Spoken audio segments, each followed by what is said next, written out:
वागीशाद्याः सुमनसः सर्वार्थानाम् उपक्रमे यं नत्वा कृतकृत्याः स्युः तं नमामि गजाननम्। मालां कुण्डीं चडमरुं शूलं शङ्खं सुदर्शनं दधानं भक्तवरदं दत्तात्रेयं नमाम्यहम्। शरदिन्दुविकास मन्दहासां स्फुरदिन्दीवरलोचनाभिरामा अरविन्दसमान सुन्दरास्या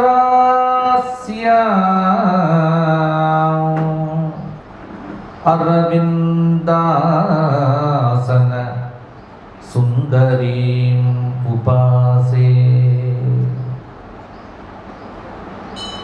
सत्यं विधातुं निजभृत्य भाषितं व्याप्तिं च भूतेष्वखिलेषु चात्मनः अदृश्यतात्यद्भुतरूपमुद्वहन् स्तम्भे सभायां न मृगौ न मानुषं।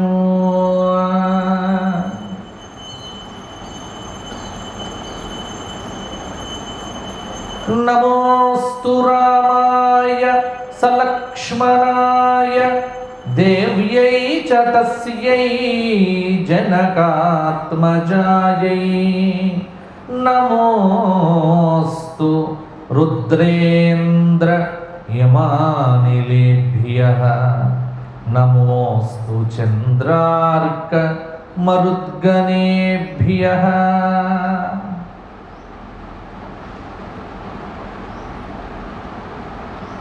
पूजन्तं राम रामेति मधुरं मधुराक्षरम् आरुह्य कविताशाखां वन्दे वाल्मीकिकोकिलम्।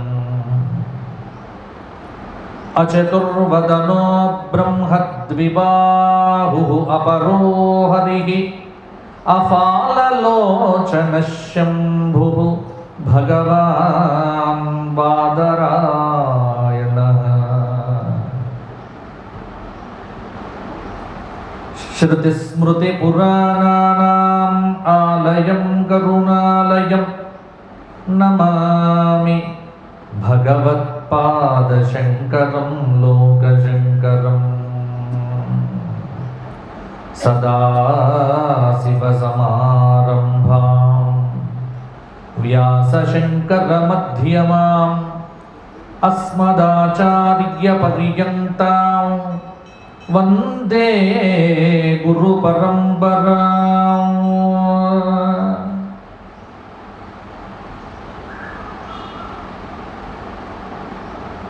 भारती करुणापात्रं भारती पदभूषणं भारती पदमारूढं भारती तीर्थमाश्रये।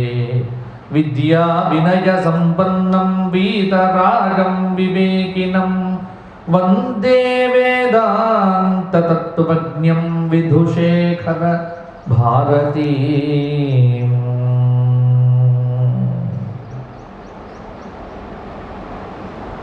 जय जय जगदम्ब शिवे जय जय कामाक्षि जय जयाद्रिसुते।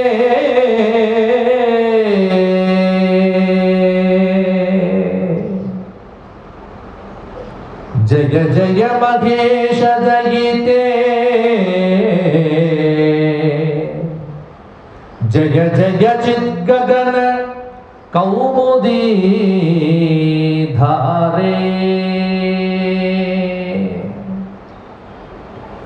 స్వస్త్యస్తు సతాం సన్మంగళాని భవంతు వక్తుశ్చ శ్రోతॄణాం నిత్యం శ్లోకైకశ్రవణ పఠన మాత్రేణ నిఖిల కలికృత కల్మషాపనోదన పటుతరే నిఖిల పురుషార్థ సిద్ధిప్రదే త్వం మే భక్తి జ్ఞాన వైరాగ్య వివేక వివర్ధిని తాపత్రయోన్మూలిని శ్రీమద్వాల్మీకి రామాయణే సుందరకాండే పూర్వకథానుసారేణ అద్య కథా ప్రస్తూయతే వక్తా శ్రోతారః సావధానా భవంతు.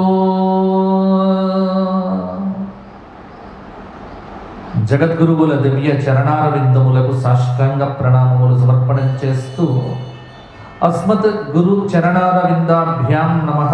ధర్మపురి లక్ష్మీ నృసింహ పరబ్రహ్మణే నమో నమః. ధ్యానం అందరూ చెప్పండి. శ్రీ గణేశాయ నమః. శ్రీమాత్రే నమః. శ్రీపాద శ్రీవల్లభ శ్రీ గురుదత్తాత్రేయాయ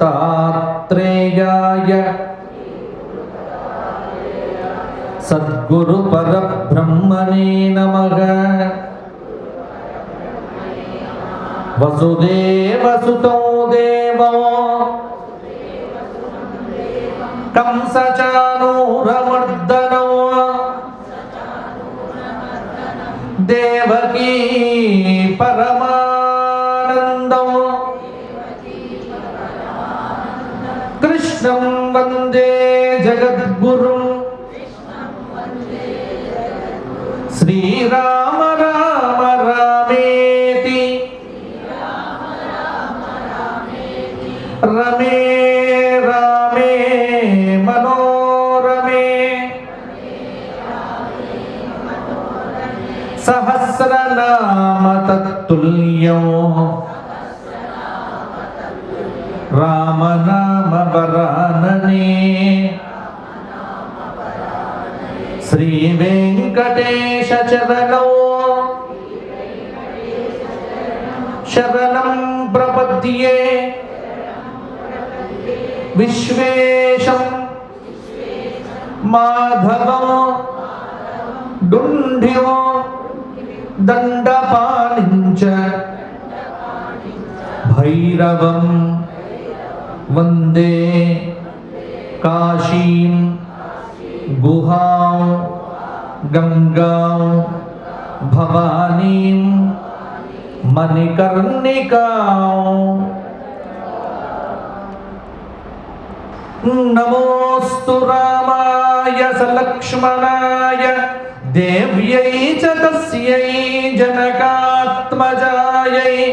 నమోస్తు రుద్రేంద్రయమానిలేభ్యః. నమోస్తు చంద్రార్కమరుద్గణేభ్యః. శ్రీరామ భక్తాగ్రగణ్యుడు, మతిమంతుడు, బుద్ధిమంతుడు హనుమంతుడు లంకా పట్టణంలోకి ప్రవేశించినాడు. నిన్న మనం చెప్పుకున్నాం, అద్వారేణ ద్వారము కాని ద్వారము గుండా ప్రవేశించడం, శత్రోహ వినాశనాయ, శత్రువు ఇంటికి వెళ్తే ఆ విధంగా వెళ్ళాలి అని అనేకమైన ధర్మ సూక్ష్మములకు సుందరకాండ వేదిక. నిత్య జీవనంలో మీకు కలిగే అనేక సందేహాలు సుందరకాండ అధ్యయనం చేస్తే తొలగిపోతాయి. మానవ జీవన మార్గ దర్శనమే రామకథ. రామకథ చదివితే పరిపూర్ణమైనటువంటి మానవత్వం. అందుకే ఇప్పుడు మనిషి మనిషిగా ఉన్నాడు, కానీ మనిషిలో లేనిదేమిటి అంటే మానవత్వం. 84 లక్షల జీవరాశులన్నీ సరిగ్గానే ఉన్నాయి. కుక్కలో విశ్వాసం ఇంకా తొలగిపోలే. పాములో విషం అలాగే ఉంది. ఆవు ఇప్పటికీ సాధు జంతువుగానే ఉంది. కోడి ఇప్పటికీ 4 గంటలకు కూస్తూనే ఉంది. కోకిల వసంత ఋతువు వచ్చిన తరువాత చక్కటి నాదం చేస్తోంది. ప్రకృతిలో ఏ విధమైన మార్పులు లేవు. ఒక్క మారిందెవరు అంటే 84 లక్షల జీవరాశుల్లో ఒకే ఒక్కడు మనిషి మాత్రమే మారాడు, అంతే. ఈ మారిన మనిషి కోసమే రామాయణ భారత భాగవతాలు. ఒక ఆవును కూర్చుండబెట్టి ఆవుకు నేను రామాయణ ప్రవచనం చెప్పాల్సిన పనిలే. ఎవరికి ప్రవచనం? ఎవరి కోసం ఈ కథ? మన కోసం.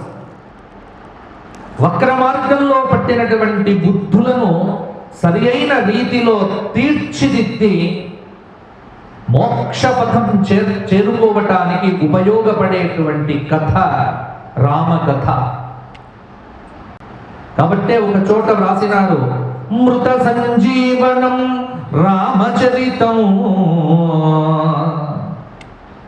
మరణించిన వాడిని కూడా బ్రతికింపచేసే కథే రామకథ. ఇది మన కథ,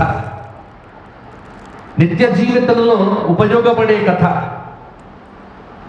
కాబట్టి సుందరకాండలో హనుమంతుడు ప్రవేశించిన తరువాత మొట్టమొదటిసారి హనుమంతుడికి ఆశ్చర్యం కలిగింది. ఏమిటి అంటే,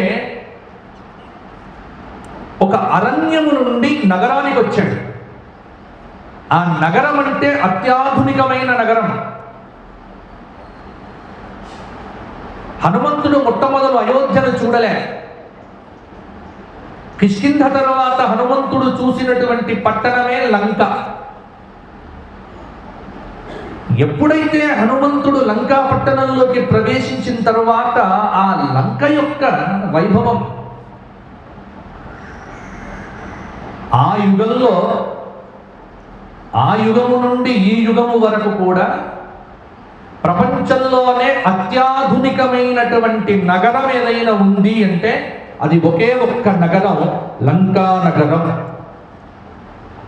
దాని ముందు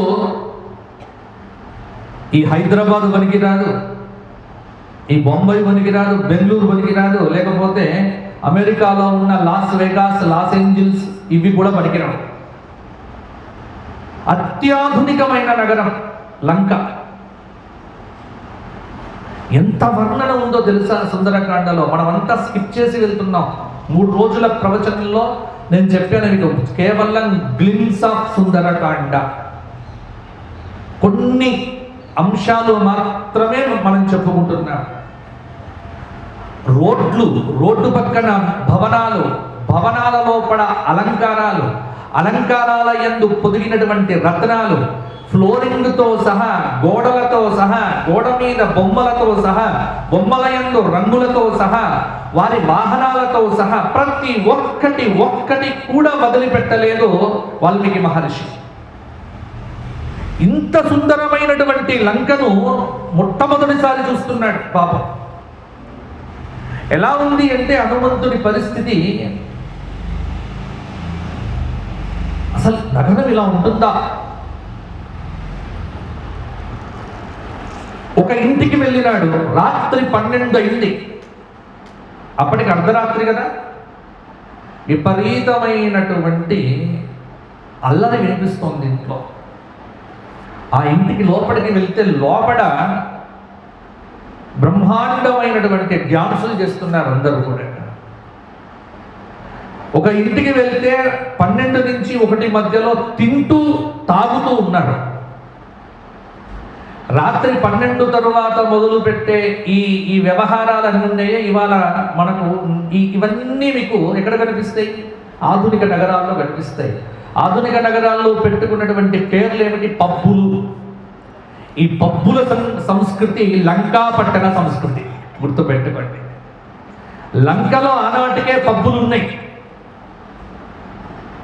అంటే మీరందరూ అనుకుంటారు ఏదో భారతీయులకు నాగరికత తెలియదు, లేకపోతే ఈ వర్ణనంతా చూసిన తర్వాత రావణుడి కంటే నాగరికుడు ఎవరండి? విశ్వనాథ సత్యనారాయణ గారు ఒక అద్భుతమైన మాట చెప్తారు సాహిత్యంలో. రాక్షసత్వం ఎలా వస్తుంది అన్న ప్రశ్నకు ఆయన చెప్పిన సమాధానం ఏంటంటే, నాగరికత విపరీతంగా ముదిరితే వాడు రాక్షసుడవుతాడు అని. ఇప్పుడు మనం ఏంటంటాం, కల్చర్ అనేటువంటి పేరు వాడుతూ ఉంటాం. మరి కల్చర్ లేదు, మరి నాగరికత లేదు, వాడు పల్లెటూరు మనిషి, ఈ తేడాలు చెప్తాం. కానీ పల్లెటూరి మనిషికి నగరం మనిషికి ఉన్న తేడా ఏమిటి అంటే, నగరంలో ఉన్నటువంటి మనిషి నాగరికతలో ఉన్నటువంటి మనిషి, కానీ నాగరికతలో పూర్వకాలంలో ఉన్న వాళ్ళంతా రాక్షసులే. గుర్తుపెట్టుకోండి.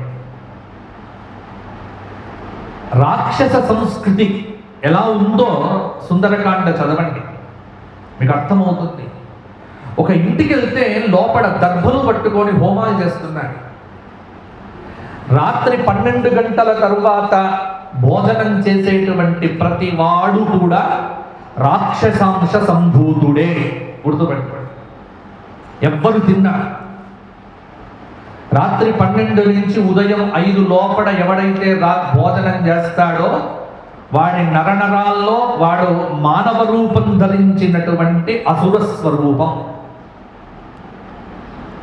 నేను చూస్తా మా గోశాలకు వెళ్ళి రాత్రి 12 తర్వాత ఆవులు ఏమైనా గడ్డి తింటాయా అని. తినవు. లోకంలో ఉన్నటువంటి జీవులన్నీ సమయ పాలన చేస్తాయి. ఒక్క సమయ పాలన లేకుండా తిరిగేవాడే మనిషి. మీరు హైదరాబాద్లో ఎందుకు అక్కడ వెళ్ళండి, ఎటు గచ్చిబౌలి ఆ వైపు వెళ్తే, అందుకే నేను పెట్టుకున్న పేరు ఏమిటంటే అది లంక, ఈ దిల్సుఖ్నగర్ దాటిన తర్వాత అయోధ్య. ఇక ఈ ప్రాంతం అంతా ఇక అంతగాలే. అవుటర్ నుంచి నేను వెళ్ళేటప్పుడు ఎగ్జిట్ నెంబర్ 14 దాటిన వెంటనే లంక ఛాయ కొడుతూ ఉంటుంది నాకు. ఎత్తైన బిల్డింగులు, పెద్ద పెద్ద బిల్డింగులు, సమయం లేనటువంటి మనుషులు, హడావిడిగా తిరుగుతున్నటువంటి మనుషులు, పలకరింపులు కూడా లేనటువంటి మనుషులు, ముఖాల మీద చిరునవ్వు లేనటువంటి మనుషులు, ముఖం మీద ఎప్పుడు ఏడుపు లక్షణం కలిగినటువంటి చాలా మంది, బ్రహ్మాండమైనటువంటి సూటు బూటు కానీ ముఖంలో కళాకాంతులు అనేటువంటివి లేవు.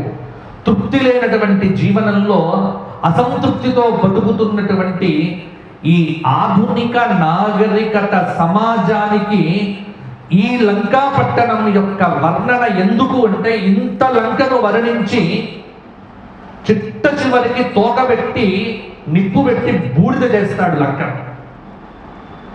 భౌతికత ఎప్పుడు కూడా నాశనం అయ్యేదే, ఆధ్యాత్మికత ఏనాటికి నాశనం కాదు.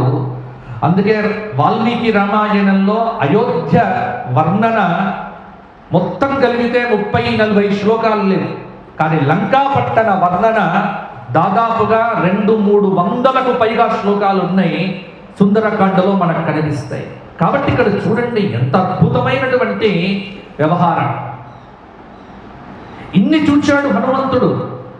ఒక ఇంటికి వెళ్తే ఆడవారు మందు పోస్తూ ఉంటే మగవారు తాగుతున్నారు. ఇంకో ఇంటికి వెళ్తే ఆడవారు మగవారు కలిపి తాగుతున్నారు. ఇంకో ఇంటికి వెళ్తే పిల్లలు వాళ్లకు తాగిస్తూ ఉన్నారు.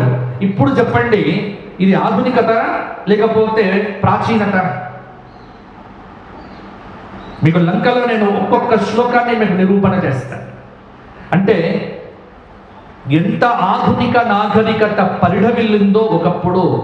చరిత్ర ప్రకారంగా కూడా మీరు చూస్తే మెసపటోమియా ఈ నాగరికతల్లో అద్భుతమైన నగరాలు తవ్వకాల్లో బయటపడ్డాయి. ఎప్పుడు కూడా సృష్టిలో కాలచక్రం తిరుగుతూ ఉంటుంది. ఆ కాలచక్రం అనేటువంటిది తిరిగి ఒకసారి మరల పాతది పైకి వస్తుంది, మరల కొత్తది కిందికి వెళ్ళిపోతుంది. ఇప్పుడు కూడా అంతే. కాబట్టి ఇప్పుడు మనం భయపడాల్సిన పనిలే. తర్వాత ఏమవుతుంది, ఇప్పుడు ఏఐ వచ్చింది, ఏఐ తర్వాత ఇంకోటి ఏమొస్తుంది. ఏమి వచ్చినా ఏమి అయినప్పటికీ కూడా మనం భయపడాల్సినటువంటి పని లేదు. కాలం తన పని తాను చేసుకొని పోతూ ఉంటుంది. కాలాన్ని నమ్మి మనం మన పని చేస్తూ కాలాన్ని పాడు చెయ్యకుండగా, ప్రకృతిని పాడు చెయ్యకుండగా మన జీవనాన్ని మనం గడిపితే మనకంటే ఆధ్యాత్మికమైనటువంటి వ్యక్తి భూమి మీద ఇంకొకడు లేడు అని చెప్పిందే మన సనాతన ధర్మం. గుర్తుపెట్టుకోండి. ఒక ఇంటికి వెళ్తే టేబుల్ మీద ఒక 100-120 పదార్థాలు ఉన్నాయి. ప్రపంచంలో నాన్ వెజిటేరియన్ ఐటమ్స్ ఎన్ని ఉన్నాయో అన్ని మీకు సుందరకాండలో ఉన్నాయి. ఎన్ని వర్ణనలు! వెండి పాత్రల్లో పెట్టబడిన మాంస వర్ణన. అందుకే నేను చెప్పాను కదా, మీకు ఒక్కొక్క శ్లోకం మీకు సుందరకాండ చెబితే మీకు చాలా అర్థమవుతుంది. చాలా రోజులు పడుతుంది. నేను భక్తి టీవీలో మొత్తం సుందరకాండ నేను చెప్పి ఉన్నా.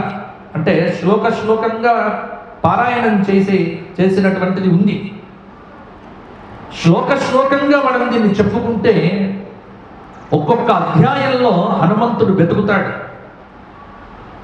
ఆ టేబుల్ల మీద ఉన్నటువంటి బౌల్స్, దానిలో ఉన్న పదార్థాలు హనుమంతుడు చూస్తాడు. కానీ గమ్మత్తు ఏమిటి అంటే, అర్ధరాత్రి పూట తిరుగుతున్న హనుమంతుడు ఏ ఒక్క ప్లేట్లో ఉన్నటువంటి ఒక్క పదార్థాన్ని కూడా కొరికి చూద్దామని అనుకోలే.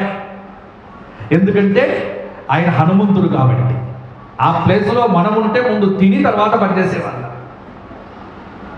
ప్రలోభాలకు గురి కానటువంటి వాడే బుద్ధిమంతుడు. బలహీనతలకు లోను కానటువంటి వాడే మహనీయుడు. తన బలహీనతను తాను తెలుసుకొని తన బలహీనతను తాను అధిగమిస్తే అతడు మానవత్వం పరిడవిల్లినటువంటి మహనీయుడు అవుతాడు. పుట్టిన ప్రతి వ్యక్తిలో బలహీనత ఉంటుంది. నాలో ఉంటుంది, మీ అందరిలో ఉంటుంది. కానీ మన బలహీనతను మనం తెలుసుకోవటమే ఆధ్యాత్మిక జ్ఞానం. దాన్ని ఎలా అధిగమించాలి, దానికి ఈ గ్రంథాలు ఉపయోగపడతాయి. దానికి ఈ సాధన ఉపయోగపడుతుంది. దానికి ఒక మార్గదర్శనం చేస్తుంది రామాయణం. అందుకే అన్ని వెతుకుతాడు. పుష్పక విమానం చూస్తాడు. ఆ రాత్రిపూట రావణాసురుడి యొక్క అంతఃపురానికి వెళ్తాడు. అక్కడి మాత్రం గుర్తుపెట్టుకోండి మీరు, పెద్ద ఏనుగు దంతంతో చేసినటువంటి మంచం. ఆ మంచం మీద మండోదరి పడుకొని ఉంటుంది. ఆవిడను చూచినటువంటి హనుమంతుడు ఆవిడ తేజస్సు, ఆవిడ ప్రభ, ఆవిడలో ఉన్నటువంటి ఆ దివ్యత్వాన్ని చూచి హనుమంతుడు పొరపాటు పడి అనుకుంటాట, ఈవిడే సీత అనుకుంటాట. అందుకే మండోదరిని చూచిన హనుమంతుడు సీతమ్మను చూచానుకోని ఆస్ఫోటయామాస చుచుంబపుచ్చం ననంద చిక్రీడ జగౌ జగామ. ఎంత గొప్ప శ్లోకము అది. ఎగురుతాడు, దూకుతాడు, నేను సీతను చూచా అంటాడు. అసలు చాలా సంతోషపడతాడు. తోకను ముద్దు పెట్టుకుంటాడు. అంటే క్రికెట్లో ఇండియా టీం గెలిచిన తర్వాత మన పిల్లలంతా రోడ్డు మీదకి వచ్చి ఎగురుతూ ఉంటారు. అంతకంటే ఎక్కువ ఎగిరాడు హనుమంతుడు. ఆనందంలో చిందులు వేస్తాడు. కానీ కొంత సమయం అయిపోయిన తర్వాత అనుకుంటాడు, ఏమని, రాముడు నాకేం చెప్పాడు, నేను లేకుండా సీత నిద్రపోదు. నా రామేణ వియుక్తాస స్వప్తుమర్హతి భామిని. రాముడు లేకుండా నిద్రపోతుందా? రామచంద్రమూర్తి లేకుండా అలంకారం చేసుకుంటుందా? రామచంద్రమూర్తి లేకుండా ఈ విధంగా శయ్య మీద పడుకుంటుందా? అన్యేయమితి నిశ్చిత్య, ఈవిడ సీత కాదు. అంటే ఎంత గొప్ప పండితుడైనా, ఎంత గొప్ప మేధావైనా, ఎంత గొప్ప ఉపాసకుడైనా పొరపాటు పడటం సహజం. తెలుసుకోండి. తన పొరపాటును తాను గ్రహించుకోవటమే గురువుల అనుగ్రహం. అంతే. ఇది మనకు చూపిస్తారు సుందరకాండలో. హనుమంతుడు అంతటి వాడు పొరపాటు చేస్తాడా చెప్పండి? చేశాడు. మండోదరిని చూసి సీత అనుకున్నాడు. కానీ తర్వాత తనది తాను తెలుసుకున్నాడు. లోకంలో నకిలీ దేవతలు, నకిలీ సన్యాసులు, నకిలీ బాబాలను చూచినప్పుడు మనం కూడా ఇలాగే ఎగురుతాం. అసలైన దైవత్వం కలిగినటువంటి దైవస్వరూపం మన కంటి ముందుకు వచ్చినప్పుడు ఎగరటాలు దూకటాలు ఏమీ ఉండవు. రెండు కనుల నుంచి ఆనంద భాష్పాలే కారుతూ ఉంటాయి. అదే నిజమైన దైవ దర్శనం. తెలుసుకోండి. ఇంత దూకిన ఆంజనేయ స్వామి ఇప్పుడు మనం చెప్పుకుంటాం. సీతమ్మను చూచిన తర్వాత ఇలా దూకుతాడా? దూకడు. కారణం ఏంటో మీకు తెలుస్తుంది. మొత్తం లంకనంతా వెతుకుతాడు ఆంజనేయ స్వామి. ఎక్కడా అమ్మ కనిపించదు. అప్పుడు ఆయన కనిపించింది. ఇటువంటి క్లిష్టమైన సమస్యలు ఏర్పడినప్పుడు మనకు దైవమే మార్గము చూపాలి. ఏదైనా సమస్యకు పరిష్కారం దొరకట్లేదు అని మీరు అనుకుంటే ఎంత ప్రయత్నం చేసినా దాన్ని కాలానికి విడిచిపెట్టడమే నిజమైనటువంటి పరిష్కారం. మనం ఏమిటి అంటే విడిచిపెట్టం. మనకు సమస్యకు పరిష్కారం దొరకకపోతే వెంటపడి ఎంతకు ఈ సమస్య పరిష్కారం దొరక్కపోతే కాలానికి విడిచిపెట్టండి. కాలం అన్నింటినీ సరిచేస్తుంది. కాలం అన్నింటినీ సరిపుచ్చుతుంది. ఆంజనేయ స్వామి అప్పుడేం చేశాడు? నాకు ఇక దేవుడే దిక్కనుకున్నాడు కాబట్టి ఇక్కడ ఒక స్తుతి చేశాడు. ఈ స్తుతి సుందరకాండ మొత్తానికి ప్రాణశక్తి ఇచ్చేది. రామాలయంకు మీరు ఎప్పుడు వెళ్ళినా, అందుకే ప్రతి రామాలయంలో ఈ శ్లోకం రాసి పెడితే మంచిది. ప్రతి రామాలయంలో కూడా ఈ శ్లోకం ఆ గోడ మీద పెడితే కనీసం రాముణ్ణి చూచినప్పుడు ఏదో ఒక శ్లోకం చెప్పుకోవాలి కదా. ప్రార్థన చెయ్యాలి. గుడికి వెళ్ళినప్పుడు ప్రార్థన లేకుండా మౌనంగా ఉండటం కాదు. ఏ దేవాలయానికి మీరు బయలుదేరినా ఆ దేవాలయంలో ఉన్న దేవతామూర్తి దగ్గర ఏదో ఒక ప్రార్థన చెయ్యాలి. కాబట్టి ఇప్పుడు మీరు రామాలయానికి వెళ్ళినప్పుడు ఏం ప్రార్థన చెయ్యాలి? ఈ శ్లోకం చెప్పాలి. నమోస్తు రామాయ సలక్ష్మణాయ దేవ్యై చ తస్యై జనకాత్మజాయై నమోస్తు రుద్రేంద్ర యమానిలేభ్యః నమోస్తు చంద్రార్క మరుద్గణేభ్యః. ఎంత గొప్ప శ్లోకం! అందరూ చెప్పండి. రెండు చేతులు జోడించి నమోస్తు రామాయ సలక్ష్మణాయ దేవ్యై చ తస్యై జనకాత్మజాయై నమోస్తు రుద్రేంద్ర యమానిలేభ్యః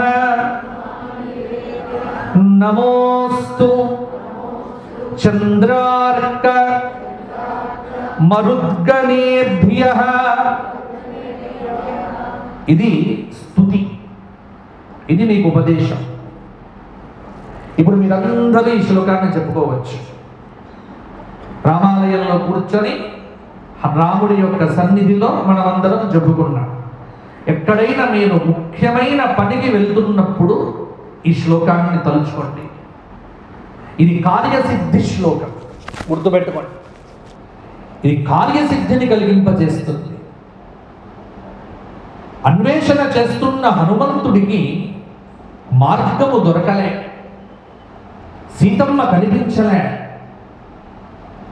ముందుకు ఎలా వెళ్ళాలో తెలియట్లేదు, మార్గమంతా గజిబిజి తయారైపోయింది.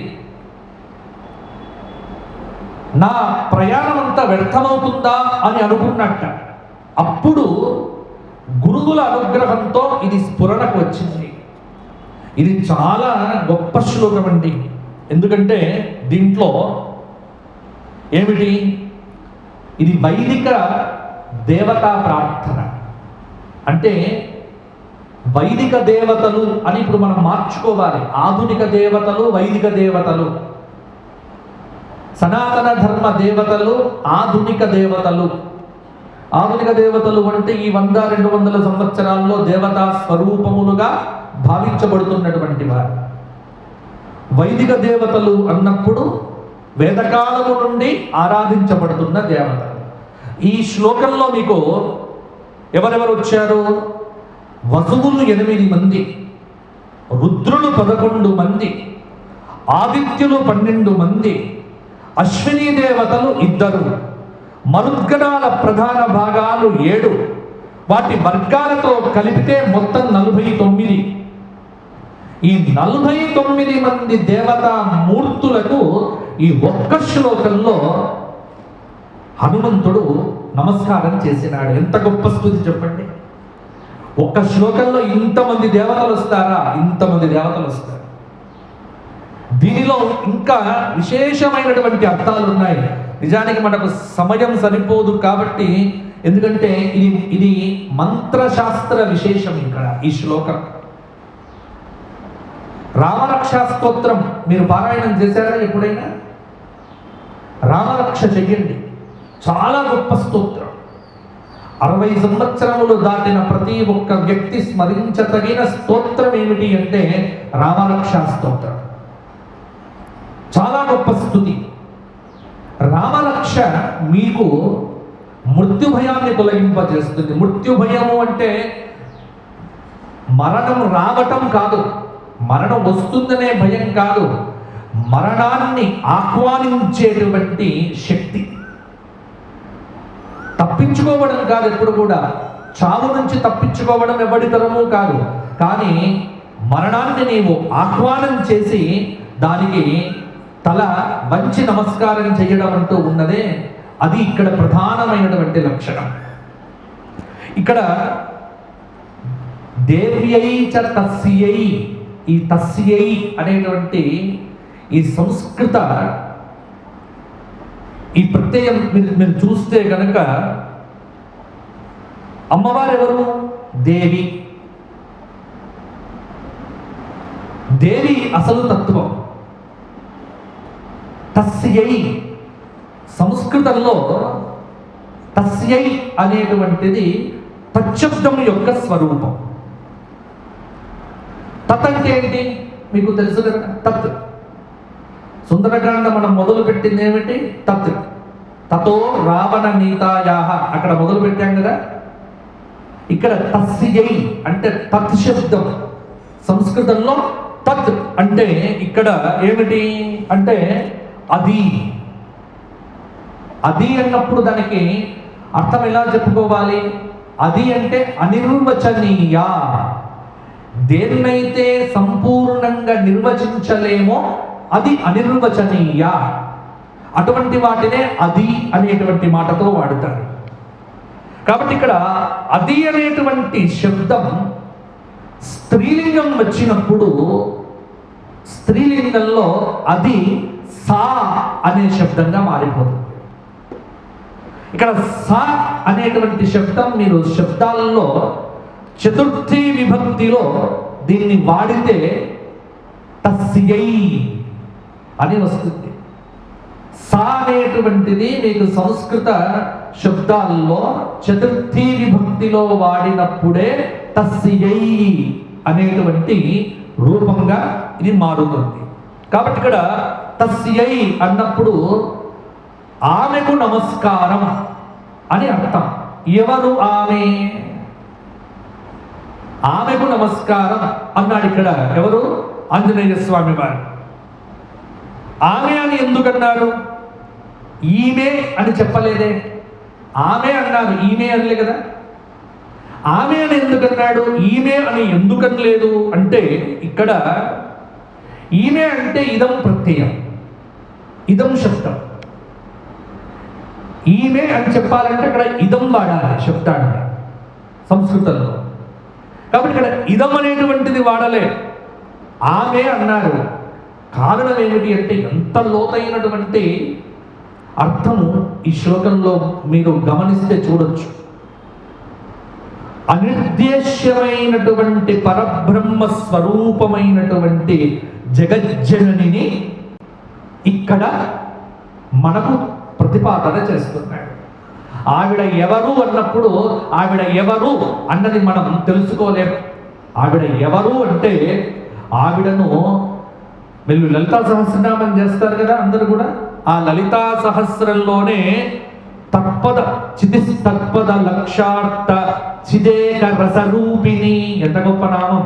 ఈ నామానికి ఇక్కడ వ్యాఖ్యానం తస్యై జనకాత్మజాయై అన్నటువంటి దీనికి లలితా సహస్రంతో కనుక మనం సమన్వయం చేసుకుంటే తత్ పద లక్ష అర్థ అంటే గాయత్రి స్వరూపమైనటువంటి తత్సవితుర్వరేణ్యం అంటే తత్ అనేటువంటి పదానికి లక్ష్యమై అర్థమై బ్రహ్మతత్వం ఏదైతే ఉందో అది స్త్రీలింగంలో చెప్పినప్పుడు స, పుంలింగంలో చెప్పినప్పుడు సహ అవుతుంది. కాబట్టి ఇదే మీకు దేవీ మహాత్మ్య గ్రంథంలో మార్కండేయ పురాణంలో ఒక స్తోత్రం వస్తుంది. ఏమిటి? యాదేవి సర్వభూతేషు బుద్ధి రూపేణ సంస్థిత నమస్తస్యై నమస్తస్యై నమస్తస్యై నమో నమః. యాదేవి సర్వభూతేషు మాతృరూపేణ సంస్థిత నమస్తస్యై నమస్తస్యై నమస్తస్యై నమో నమః. ఈ స్తోత్రం అంతా మీకు నమస్తస్యై నమస్తస్యై దేవీ మహాత్మ్యం సప్తశతిలో వస్తుంది. ఆ సప్తశతి యందు మహాకాళి, మహాలక్ష్మి, మహాసరస్వత్యాత్మిక, లలితా త్రిపుర సుందరిగా ప్రతిపాదించబడినటువంటి ఏ పరబ్రహ్మ స్వరూపమైనటువంటి బ్రహ్మ విద్యా స్వరూపిణి అయినటువంటి లలితా త్రిపుర సుందరిని ఇక్కడ చెప్పారో ఆ తస్యై అనే శబ్దమునే ఇక్కడ సుందరకాండలో హనుమంతుడు వాడి నమోస్తు రామాయ సలక్ష్మణాయ దేవ్యై చ తస్యై జనకాత్మజాయై నమోస్తు రుద్రేంద్ర యమానిలేభ్యః నమోస్తు చంద్రార్క మరుద్గణేభ్యః. అంటే చూడండి ఎక్కడ సప్తశతి, ఎక్కడ అమ్మవారి యొక్క మాట. అంటే మీరు అర్థం చేసుకోవాల్సింది ఏమిటంటే ఇక్కడ లంకాపట్టణంలో ఉన్నటువంటి సీతమ్మ సాక్షాత్తు సీత కాదు, ఆవిడ బ్రహ్మ విద్యా స్వరూపిణి అయినటువంటి జగజ్జనని. ఆవిడే శ్రీమాత శ్రీ మహారాజ్ఞి శ్రీమత్ సింహాసనేశ్వరి చిదగ్నికుండ సంభూత దేవకార్య సముద్యత ఉద్యద్భాను సహస్రాభ చతుర్బాహు సమన్విత రాగస్వరూప పాషాఢ్య క్రోధాకారాంకుశోజ్వల మనోరూపేక్షుకోదండ పంచతన్మాత్ర సాయక. ఆ నామాలన్నీ సుందరకాండలో మీకు అన్వయం చేసుకోవచ్చు. అంటే సుందరకాండ పరిపూర్ణంగా అమ్మవారి వైభవాన్ని వర్ణించే కాండ. అందుకే సుందరే సుందరి సీత.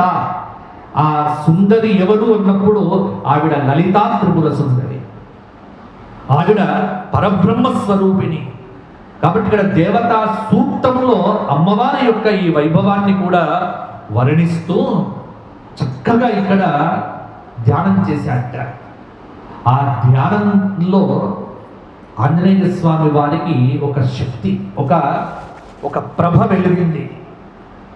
గుర్తుంచుకోండి, ధ్యానం అంటే ఎప్పుడైనా మీరు ఏదైనా ముఖ్యమైన కార్యానికి వెళ్ళే ముందు ఒక నిమిషం దేవతా మూర్తుల ముందర కూర్చొని 2 నేత్రములు మూసుకొని కార్యసిద్ధిని మాకు కలిగింపచేయి అని ఈ శ్లోకాన్ని గనక ఒక 3 సార్లు మనస్సులో స్మరించి పరదేవతా స్వరూపమైనటువంటి చిన్మాత్ర స్వరూపమైనటువంటి చిదగ్నికుండ సంభూత ఆ జగజ్జనని యొక్క ఆ స్వరూపాన్ని భావన చేసుకొని అమ్మవారి పాదాల దగ్గర ఉన్నటువంటి అక్షతలను తీసి శిరస్సు మీద ధరించి మీరు బయటకు అడుగు పెడితే తప్పకుండా మీకు కార్యసిద్ధి జరిగి తీరుతుంది.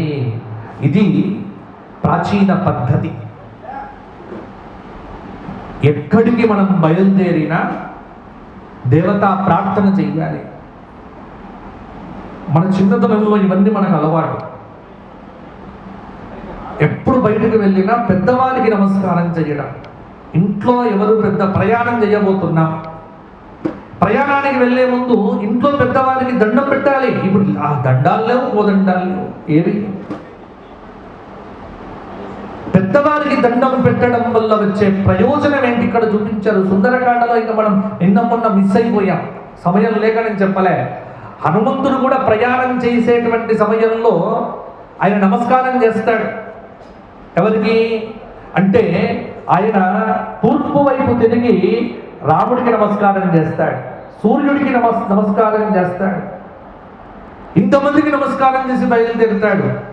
ఇవన్నీ ఎందుకు చెప్పారు? వాల్మీకి పని లేకుండా చెప్పాడు అనుకున్నారా? హనుమంతుడంతటి వాడు ఈ పని చేశాడంటే మనం ఈ పని చెయ్యాలి అని అర్థం. మన కల్చర్ ఎంత గొప్పది అంటే, మా చిన్నతనంలో ఈనాడు పేపర్ను మేము కాలితో తొక్కినా ఇంట్లో ఉండే పెద్దవాళ్ళు పేపర్ తీసి కాలు దండం పెట్టుకోరా అని చెప్పేది పెద్దవాళ్ళు. అంటే మన భారతీయ సంస్కృతిలో పేపర్ను కూడా ఒక అమ్మగా భావించాం, సరస్వతిగా భావించాం. పేపర్ను టిష్యూగా వాడినటువంటి మొదటి కల్చరే పాశ్చాత్య సంస్కృతి, గుర్తుపెట్టుకోండి. వాళ్ళకు పేపర్ అంటే టిష్యూ. ఇప్పుడు మనం కూడా అదే మొదలు పెట్టాం, ఎందుకంటే అన్నీ అక్కడి నుంచి తెచ్చుకుంటున్నాను నేను. మొదట్లో చేతి గుడ్డలు ఉండేవి, ఇప్పుడు ఏమిటి అంటే టిష్యూ. టిష్యూ లేకుంటే ఇష్యూ లేదు. ఓ కట్ట పెట్టుకుంటాం అంటే అక్కడి నుంచి మనం తెచ్చుకున్నాం. మన నాకు తెలిసి నా చిన్నతనంలో ఈ పేపర్లు పెట్టి తుడుచుకోవడం అనేటువంటిది మాకు అసలు తెలియదు. ఇంకా బాగా వీలైతే అమ్మ కొంగు పట్టుకో తుడుచుకునే వాళ్ళ తప్ప ఈ పేపర్లు పెట్టి తుడుచుంటే పేపర్ను కూడా భగవత్ స్వరూపంగా భావించేటువంటి సంస్కృతి మన భారతీయ సంస్కృతి. అందుకే ఇంత గొప్ప సంస్కృతిలో పుట్టిన మనం ఈ సంస్కృతిని ఎందుకు అవహేళన చేస్తున్నామో గుండె మీద చేసుకొని ఆలోచన చేయండి. కాబట్టి పెద్దలకు నమస్కారం చెయ్యటం తప్పకుండా చెయ్యాలి. పరీక్షలకు వెళ్ళేటప్పుడు, ప్రయాణాలకు వెళ్ళేటప్పుడు పెద్దవారికి నమస్కారం చేస్తే ఆ నమస్కార శక్తి కార్యాన్ని నీకు చేస్తుంది. బ్లెస్సింగ్స్, ఆశీర్వచనం అనేటువంటిది ఒక తరంగ రూపంలో నీకు ఒక గొప్ప అనుగ్రహాన్ని ఇస్తుంది. కాబట్టి ముఖ్యమైన కార్యములు మొదలు పెట్టేటప్పుడు ప్రార్థన తప్పకుండా చెయ్యాలి. ఇది తెలుసుకోండి. ఇది సుందరకాండ మీకు ఈ పాఠం నేర్పుతోంది. హనుమంతుడు వాడు కూర్చొని దండం పెట్టుకున్నట్ట, అమ్మా ఇంత వెతికాను కానీ నా పని కాలేదు, కాబట్టి రాముడితో కలిసి ఉన్నటువంటి సీతమ్మకు నమస్కారం, అలాగే లక్ష్మణస్వామితో కూడినటువంటి రామయ్యకు నమస్కారం, అలాగే సమస్తమైన నవగ్రహములతో కూడినటువంటి అధిదేవత, ప్రత్యధిదేవత, అష్టదిక్పాలక, మరుద్గణములతో కూడినటువంటి సమస్త దేవతా స్వరూపములకు నేను నమస్కారం చేస్తున్నా, నాకు కార్యసిద్ధి కావాలి. ఇది ప్రార్థనలో ఉంది. కాబట్టి ప్రార్థన ఏదైనా మీకు ఫలిస్తుంది. దీన్ని కాపీ కొట్టింది ఎవరు? ఇదే ప్రార్థన ఇతర మతాలు కాపీ కొట్టి, మేము మీకోసం ప్రార్థన చేస్తున్నాం, ప్రార్థన గోపురము, ఇంకో గోపురము, పేర్లన్నీ మనవి, మొత్తం కాపీ వేస్తే ఆ సంస్కృతిలో. మొన్న ఎక్కడో చూశా, ఓ బ్రహ్మాండంగా కళ్యాణం చేస్తున్నారు, ఇంత పెద్ద విగ్రహాలు పెట్టారు, కానీ ఆ విగ్రహాలు ఏమిటి చాలా విచిత్రంగా ఉన్నాయని చూస్తే యేసు కళ్యాణం బ్రహ్మాండంగా. అంటే చూడండి, నాకు అర్థమైంది ఏమిటి అంటే, అది చూసిన తర్వాత నేను చాలా నవ్వుకొని ఆనందపడి అప్పుడు అనుకున్నా, ఆహా నిజంగా భారతీయ సంస్కృతి చాలా గొప్పది. పాపం ఎంత పిచ్చివాళ్ళు కదా వీళ్ళందరూ, మతం మార్చామని వాళ్ళ దేవుణ్ణే మన మతంలోకి మార్చేశారు, వాళ్ళ దేవుణ్ణి మనకు కన్వర్ట్ చేసేసారు, అంతే కదా. వాళ్ళ కళ్యాణాలు ఎక్కడివండి? ఈ దేవతామూర్తుల కళ్యాణాలు ఎక్కడివి? ఈ మంత్రాలు ఎక్కడివి? ఇంకా గమ్మత్ ఏమిటి అంటే యేసు గాయత్రి ఇప్పుడు కొత్తగా వచ్చింది. అది రాసిచ్చిన వాడు ఎవడో ఒక విధవ, వాడు సంస్కృత పండితుడే. వేది పుత్రాయ ధీమహి యశుదేవాయ ధీమహి, నీ బొంద ఏమిటి మంత్రం? ఇవే ఆ మంత్రాలు. ఈ కొత్త మంత్రాలు, కొత్త కొత్త స్వరూపాలు చాలా సంస్కృతికి చేటు. గుర్తుపెట్టుకోండి, ఆ సంస్కృతిని నేను తక్కువ చేసి మాట్లాడటం అని కాదు. ఇది ఇటువంటి చీప్ ట్రిక్స్ ఏవి కూడా మీకు పాశ్చాత్య దేశాల్లో కనిపించదు. గుర్తుపెట్టుకోండి. నేను అమెరికా వెళ్ళా, లండన్ వెళ్ళా, యూరప్ చూసా, ఎక్కడ ఇటువంటి చీప్ ట్రిక్స్ లేవు. ఎక్కడ అంటే కేవలం భారతదేశంలో మాత్రమే ఇటువంటి చీప్ ట్రిక్స్, అంటే మతం మార్చాలి అనేటువంటి పేరుతో మన పద్ధతుల్లోకి వచ్చి ఈ మతంలో ఉన్నటువంటి వారిని మార్చాలి, ఏమార్చాలి అనేటువంటి కొంతమంది దుష్ట బుద్ధుల యొక్క ఆలోచనలతోనే ఈ విధమైనటువంటి ఒక దుష్ప్రచారం జరుగుతోంది. కానీ లేదే, ఆ దేశాల్లో ఎక్కడ ఇటువంటిది లేదు. కాబట్టి మీరు ఎప్పుడు కూడా అటువంటి ప్రలోభాలకు లోను కాకండి, అటువంటి ప్రలోభాలలో పడకండి. దేవతా ప్రార్థననిచ్చింది మన సంస్కృతి. వర్షం కురవకపోతే వేదంలో కారీరి ఇష్టి అనే ఒక ఇష్టి ఉంది, తెలుసా మీకు? వర్షాలు కురవకపోతే వర్షాలను కురిపించటానికి కారీరి ఇష్టి అనేటువంటి పేరుతో ఒక వైదిక యజ్ఞం ఉంది. ఆ యజ్ఞం చేస్తే 100% వర్షం పడితే ఉంటుంది. తిరుమలలో దీన్ని నిరూపణ చేశాడు, కేరళలో దీన్ని నిరూపణ చేశాడు. అంతెందుకండి, 3 రోజుల నుంచి మనం సుందరకాండ మొదలు పెట్టుకున్నామా, హాయిగా వర్షం పడట్లే. ఎందుకంటే ప్రకృతి పులకిస్తుంది. మంత్రాత్మకమైన శక్తికి స్పందించేటువంటిదే ప్రకృతి, గుర్తుంచుకోండి. కాబట్టి ఇక్కడ మనం మాట్లాడే ప్రతి మాట, పారాయణానికి శక్తి ఉందా, స్తోత్రానికి శక్తి ఉందా, దేనికి శక్తి ఉందా అని లాజికల్గా ప్రశ్నలు వేయకండి. ప్రతి స్తోత్రానికి ఒక శక్తి ఉంది, ప్రతి పారాయణానికి ఒక శక్తి ఉంది. ఇంట్లో ప్రతిరోజు స్నానం చేసిన వెంటనే ప్రతి ఒక్కడు కూడా ఖచ్చితంగా దైవ ప్రార్థన చేసే బయటికి వెళ్ళాలి. ఇది ఒక నియమంగా పెట్టుకోండి. ఈనాటి పిల్లలకు అది అలవాటు లేకుండా పోయింది. స్నానం చేయడం, డ్రెస్ వేసుకోవడం, అంతే. కనీసం డ్రెస్ వేసుకోనైనా దేవుడి దగ్గరికి వెళ్ళి ఏదో ఒక ప్రార్థన, ఇది ఇతర మతాలు కాపీ కొట్టాడు, వాళ్ళల్లో ఉంది. ఎంత గొప్ప ఆధునికంగా ఐఐటి చదివినా ఒక ముస్లిం అయినా ఒక క్రిస్టియన్ అయినా వాడి మత విశ్వాసం దగ్గరికి వచ్చేసరికి వాడు 100% మతానికి లోబడే ఉంటాడు తప్ప రీజనింగ్ లో, లాజిక్ లో ఎప్పుడూ అడగడు. కేవలం ఒక బీటెక్ పాస్ అయింది, ఒక ఇంటర్మీడియట్ లో బాగా మార్కులు తెచ్చుకొని బీటెక్ వచ్చినటువంటి ఒక స్టూడెంట్ మాత్రం మన హిందూ ధర్మంలో తల్లిదండ్రులను ప్రశ్నిస్తాడు. దీనికి శక్తి ఉందా, దానికి శక్తి ఉందా, ఇది చేస్తే వస్తుందా? ఈ విధవలందరికీ దౌడలు పగలగొట్టి ఇది చేశారు మా తాతలు, మేము చేశాము, మీరు చెయ్యండిరా అని చెబితేనే బుద్ధి వస్తుంది. కాబట్టి హిందూ ధర్మం పాడు కావటానికి ప్రధాన కారణం మిగతా మతాల వారు కాదు, మన హిందువులే కారణం. ఇది తెలుసుకొని మీరు, కాబట్టి ప్రతి ఒక్కరు ఇంట్లో ఖచ్చితంగా ప్రార్థన చేయండి. స్నానం చెయ్యగానే దీపారాధన చేయటం, ఇంట్లో దీపం వెలిగించటం, దీపం లేకుండా గృహం ఉండకూడదు, ఖచ్చితంగా చెబుతున్నాడు. దీపారాధన చేసి ప్రార్థన చేసి బయటకు వెళ్ళటం ఒక నియమంగా మీ పిల్లలకు అది నేర్పించండి. తప్పకుండా కార్యసిద్ధి జరుగుతుంది. హనుమంతుడులా ప్రార్థన చేసి కళ్ళు తెరిచాడు. ఎదురుగా అప్పటిదాకా వెతకని అశోకవనం కనిపించింది. రివ్వున ఆయన ఒక జంపు చేసి ఒక ఎగిరి ఆ అశోకవనంలోకి అడుగు పెట్టాడు. అశోకవన సౌందర్యం అమితానందం కలిగింపజేసింది ఆంజనేయ స్వామి వారిలో. చూస్తున్నట్ట, ఆహా ఎంత బాగుంది, ఇది ఎంత వైభవంగా ఉంది. అన్ని చెట్లు, ప్రతి చెట్టు పుష్పములతో, ఫలములతో నిండి ఉంది.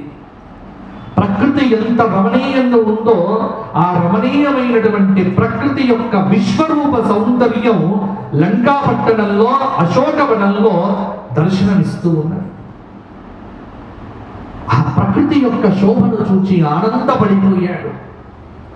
ఆహా, ఎంత బాగుంది! ఒక సెలయేరు ప్రవహిస్తూ ఉన్నది.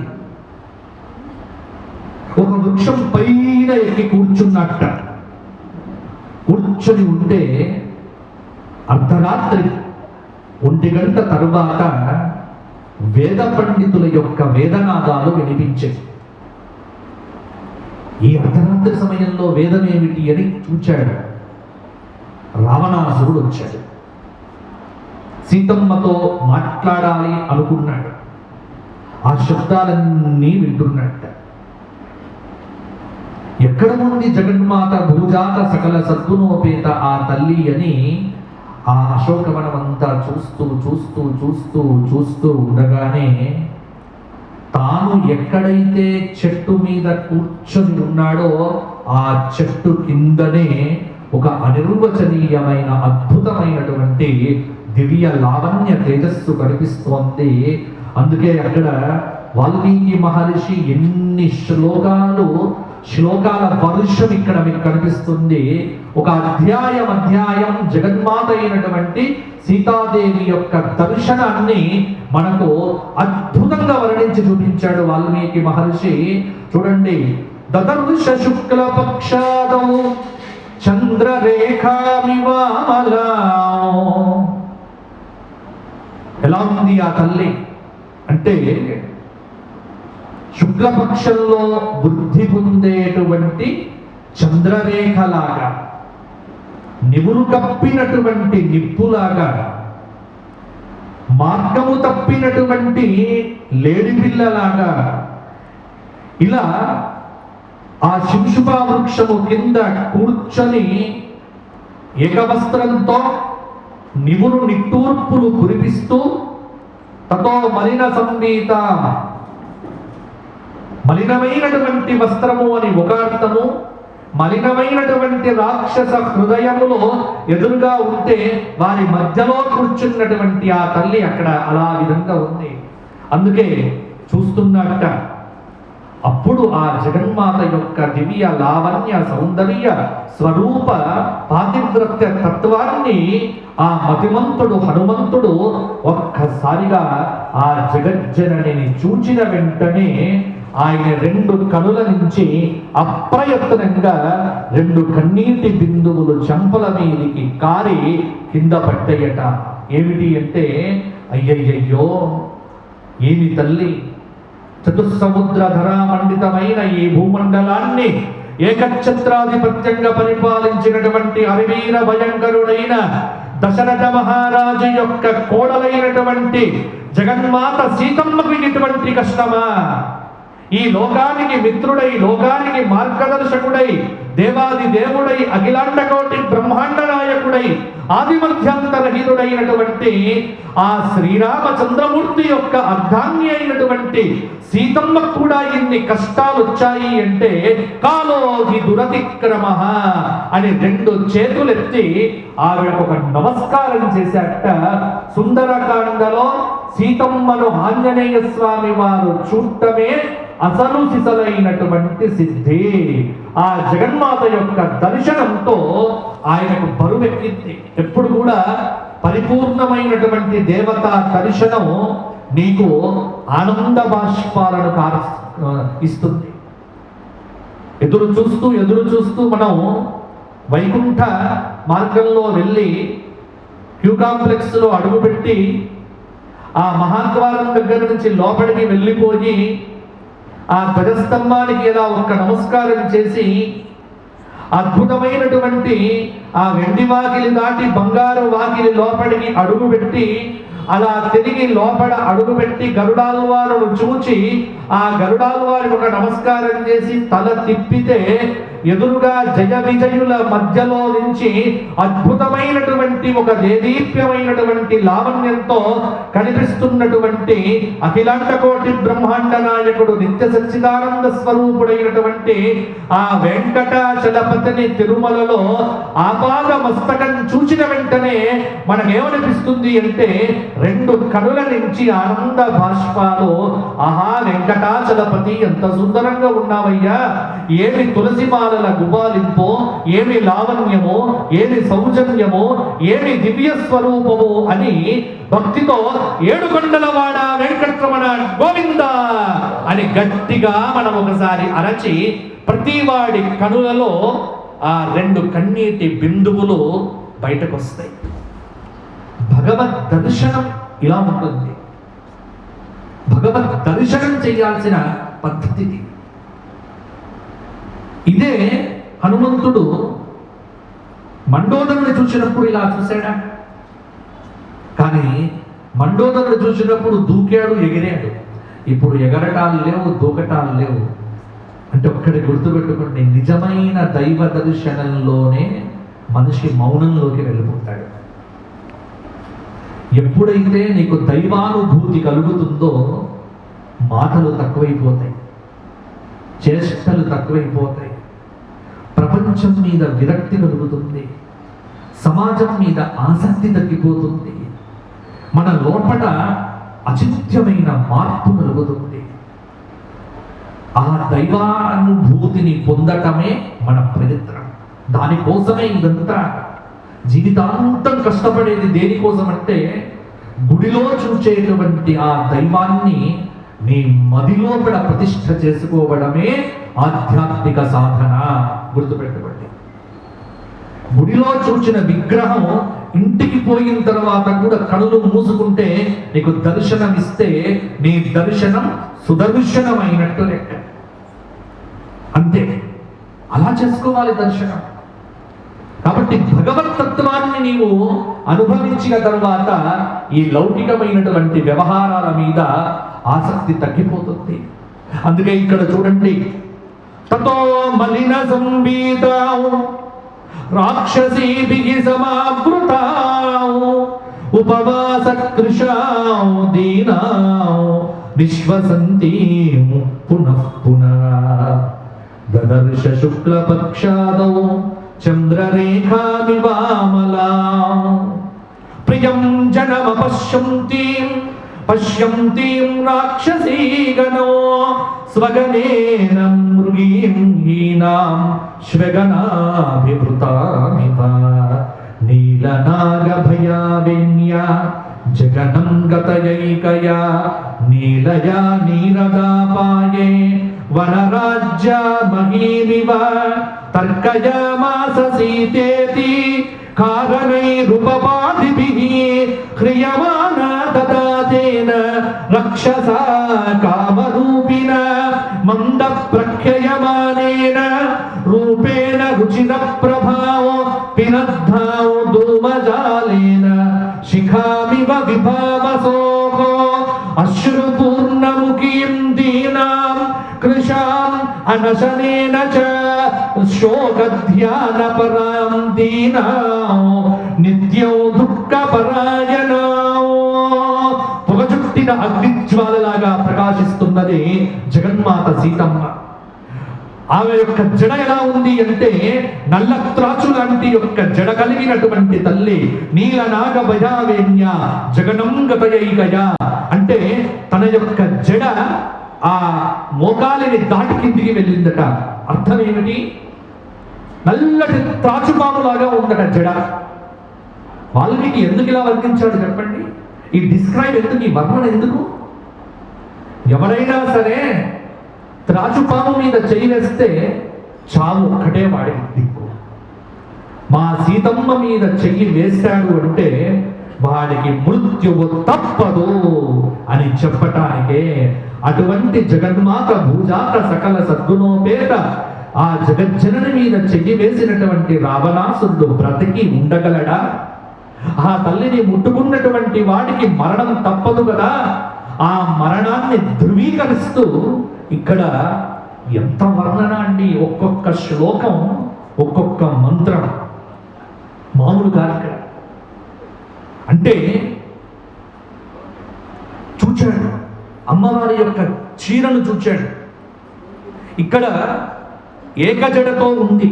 చాలామంది మీరు టీవీ రామాయణాల్లో, ఈ రామాయణాల్లో, ఈ ఆధునిక రామాయణాలు ఇవేవి ఇక్కడ ఉన్నట్టుగా ఉండవు. మీరు అప్పుడు కూడా గుర్తుపెట్టుకోండి, సినిమాలను చూచి ఈ రామాయణాన్ని మీరు ఎప్పుడు ప్రశ్నించకండి. ఎవడో నన్ను ప్రశ్నించాడు మొన్న ధర్మ సందేహాలు అడుగుతూ. ఏమండి అంటే నేను చెప్పాను, దశరథుడికి బిడ్డ లేదు, కూతురు లేదు, దశరథుడికి అమ్మాయి లేదు. అంటే వాడేం బదులు వాదిస్తాడు నాతో అంటే, నేను లవకుశ చూశానండి, లవకుశలో ఉందంటాడు నీ దుంపతిగా. సినిమాల్లో ఉన్నటువంటి అది పట్టుకొని నువ్వు పురాణాల్లో ఎలా ప్రశ్నిస్తావు? సినిమా అనేటువంటిది క్రియేషన్, పురాణం అనేటువంటిది యథార్థం. యథార్థాన్ని యథార్థంగా స్వీకరించు. ఎప్పుడు కూడా అబద్ధాన్ని యథార్థంగా భావించటమే ఈనాటి నాగరిక సమాజం యొక్క లక్షణం. గుర్తుపెట్టుకోండి, అబద్ధాలను నమ్ముతూ బ్రతుకుతున్న సమాజంలో ఇప్పుడు మనం బతుకుతున్నాం. ఈ సమాజానికి నిజం అక్కరలేదు. ఎంతసేపు అబద్ధాలు చూపించే ఛానళ్లను చూసి ఒక అబద్ధాన్ని 20 సార్లు స్క్రోలింగ్ లో చూపిస్తే ఇది నిజం అనుకుంటాం. సోషల్ మీడియాలో ఏదో ఒక వార్తల వస్తూ ఉంటే అది నిజం అనుకుంటాం. తప్పు. గుర్తుపెట్టుకోండి, సత్యానికి ప్రచారం అక్కర్లేదు. సత్యం నిన్నైనా నేడైనా రేపైనా మారదు. అబద్ధం నిన్న ఉంటుంది ఒక పద్ధతిలో, ఈరోజు కొంత మారుతుంది, రేపు మారుతుంది. కాబట్టి అబద్ధానికి మార్పులు ఎక్కువ, సత్యానికి మార్పు ఉండదు. అందుకే సత్యం జ్ఞానం అనంతం బ్రహ్మ, ఎప్పుడు మారనిది ఉపనిషత్తులు చెప్పాయి. అందుకే భారతదేశం యొక్క గుర్తు మీరు చూడండి, ఏముంటుంది భారతదేశం యొక్క చక్రంలో? సత్యమేవ జయతే. 196 దేశాలు ఉన్నటువంటి ఈ విశ్వంలో ఏ దేశానికి లేనటువంటి ఒక మహత్తరమైనటువంటి శక్తి నా భారతదేశానికి. ఎందుకు అంటే భారతదేశం భౌతికతను నమ్మిన దేశము కాదు, భారతదేశం సత్యాన్ని నమ్మినటువంటి దేశము. సత్యమేవ జయతే. కాబట్టి సత్యస్వరూపం, దైవం ఒక్కటే సత్యం, మిగతా అన్నీ అసత్యం. అసత్యాన్ని సత్యంగా భావించే దీని నుంచి మనం బయటపడాలి. ఇది బయటపడాలి అంటే ఇది తెలుసుకోవాలి. కాబట్టి మీరు ఎప్పుడు అంటే ఈ జెన్జీ తరం ఉంది ఒకటి, ఈ పిచ్చి తరం, ఈ జెన్జీ అని పెట్టారు ఇప్పుడు. ఎందుకంటే ఈ పేర్లు వింటేనే నాకు చాలా ఆశ్చర్యం ఉంది. జెన్జీ, జెన్ ఆల్ఫా, జెన్ బీటా, జెన్ గామా. ఏమిటి ఈ పేర్లు? ఎవడు పెట్టాడు? జెన్జీలు, జెన్ బీటాలు, జెన్ ఆల్ఫాలు కాదు.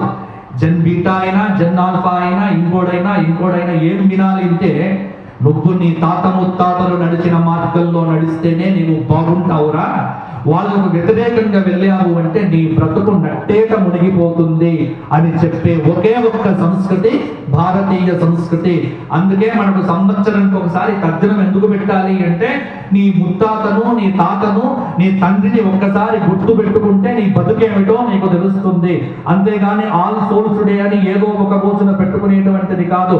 ప్రతిరోజు మహాలయ పక్షాల్లో ఒక రోజు, ప్రతి సంవత్సరం తర్జనం పెట్టడం. ఎందుకంటే నీ పూర్వీకులను నువ్వు మర్చిపోకు, నీ చరిత్రను నువ్వు మర్చిపోకు, నువ్వు ఎక్కడి నుంచి వచ్చావో మర్చిపోకు. ఇది చెబుతోంది. అందుకే సత్యమేవ జయతే. అమ్మవారి యొక్క స్వరూపం ఎలా ఉంది అంటే, సినిమాల్లో మనకు లంకలో ఉన్నటువంటి సీతమ్మ జడ విరబోసుకున్నట్టు చూపిస్తాడు. మామూలుగా మేము పురాణాలు చెప్పినప్పుడు ఆడవాళ్ళు అలా విరబోసుకొని ఉండటం మంచిది కాదు అని చెబుతాం. విన్న వాళ్ళు వింటారు, వినని వాళ్ళు తిడతారు, తిట్టుకుంటారు, ఏమన్నా అంటారు. మాకు దండలు వేసుకున్నప్పుడు దండలు వేసుకోవాలి, తిట్లు పడాల్సినప్పుడు తిట్లు పడాలి. రెండింటిని ఒకటే రకంగా యాక్సెప్టెన్స్ చేస్తాం. ఎందుకంటే అందరికీ నచ్చాలని లేదు, కొందరికి నచ్చవచ్చు, కొందరికి నచ్చకపోవచ్చు. కాబట్టి నచ్చేవాడికి దండం పెడతాం, నచ్చని వాడిని ఆహ్వానిస్తాం. అంతేగాని వాదాలు, ప్రతివాదాలు, వితండవాదాలు పెట్టుకొని సమయాన్ని వ్యర్థం చేసుకోవడం వద్దు. విరబోసుకొని ఇక్కడ జగన్మాత సుందరకాండలో నేను ఎందుకే చెప్తున్నాను, వాల్మీకి రామాయణం చదవండి, వాల్మీకి రామాయణం చదవండి, అనువాదాలు చదవండి.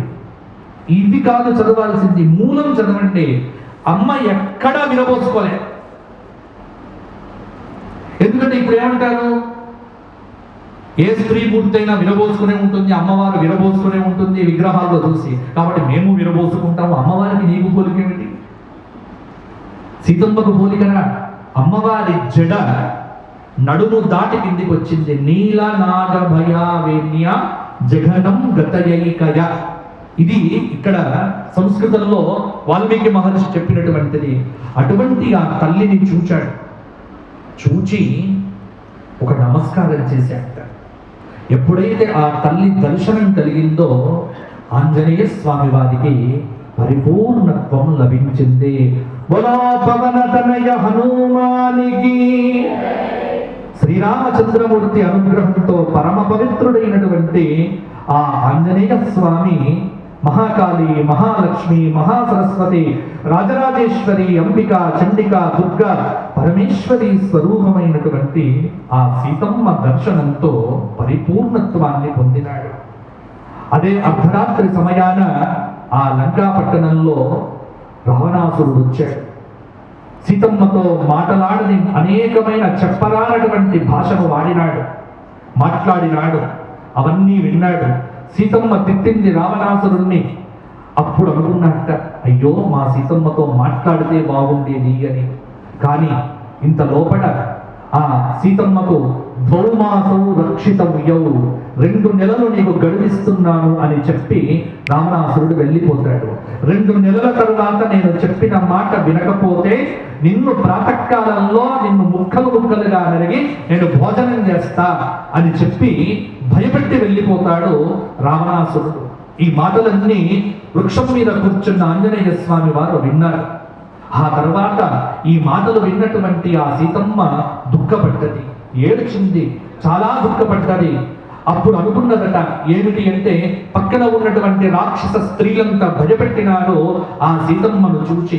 కానీ ఎన్ని భయపెట్టినప్పటికీ ఆ సీతమ్మ కూడా చెక్కు చెదరలేదు. కానీ ఒక విధమైనటువంటి నిర్వేదంతో తన జడను ఆ శింశుప వృక్షానికి కట్టి తాను తన శరీరాన్ని చాలించుకోవాలి అనుకోని తన శరీరాన్ని వదిలిపెట్టాలని నిశ్చయించుకున్నటువంటి ఆ సీతమ్మ యొక్క స్వరూపాన్ని పైకొమ్మల్లో ఉన్నటువంటి ఆంజనేయ స్వామి వారు దర్శించి అప్పుడు అనుకున్నట్ట, నేనే కనుక ఇప్పుడు మాట్లాడకపోతే ఈవిడ శరీరాన్ని కోల్పోతుంది అని అనుకున్నట్ట. త్రిజట అనేటువంటి ఆవిడ సీతమ్మకు మంచి విషయాలు చెప్పింది. త్రిజట స్వప్న వృత్తాంతం, dream culture, dream technology, dream life అంటే కళలు నిజమవుతాయా, కళల యొక్క స్వరూపం ఏమిటి, కళలు ఎన్ని రకాలు ఉంటాయి, అసలు కళలు ఎలా వస్తాయి, కళల యొక్క ఆంతర్యం ఏమిటి, ఈ కళలకు సంబంధించినటువంటి స్వప్న శాస్త్రం అంతా నీకు సుందరకాండలో నేను చూపిస్తా. అంటే కళలు ఎన్ని రకాలుగా ఉంటాయి, కళలు ఎటువంటి కళలు వస్తే నిజమవుతాయి, ఎటువంటి కళ ఏ సమయంలో రావాలి, రాత్రి ఎన్ని విభాగాలు ఉంటాయి, ఏ సమయంలో వచ్చినటువంటి కళ నిజమవుతుంది, ఏ సమయంలో వచ్చినటువంటి కళ వ్యర్థమవుతుంది అనేటువంటి స్వప్న శాస్త్ర రహస్యములన్నీ ఈ త్రిజటా స్వప్న వృత్తాంతంలో మనం దర్శించవచ్చు. ఆ త్రిజటా స్వప్న వృత్తాంతంలో రాముడికి క్షేమం కలిగేట్టుగా, లక్ష్మణుడికి క్షేమం కలిగేట్టుగా అద్భుతమైనటువంటి వర్ణన చేశారు. ఆ తరువాత జగన్మాత భూజాతైనటువంటి సీతమ్మతో మాట్లాడాలి అని నిశ్చయించుకున్నటువంటి ఆంజనేయ స్వామి వారు ఒక్కసారిగా అద్భుతమైనటువంటి రామకథను గానం చేసినాడు.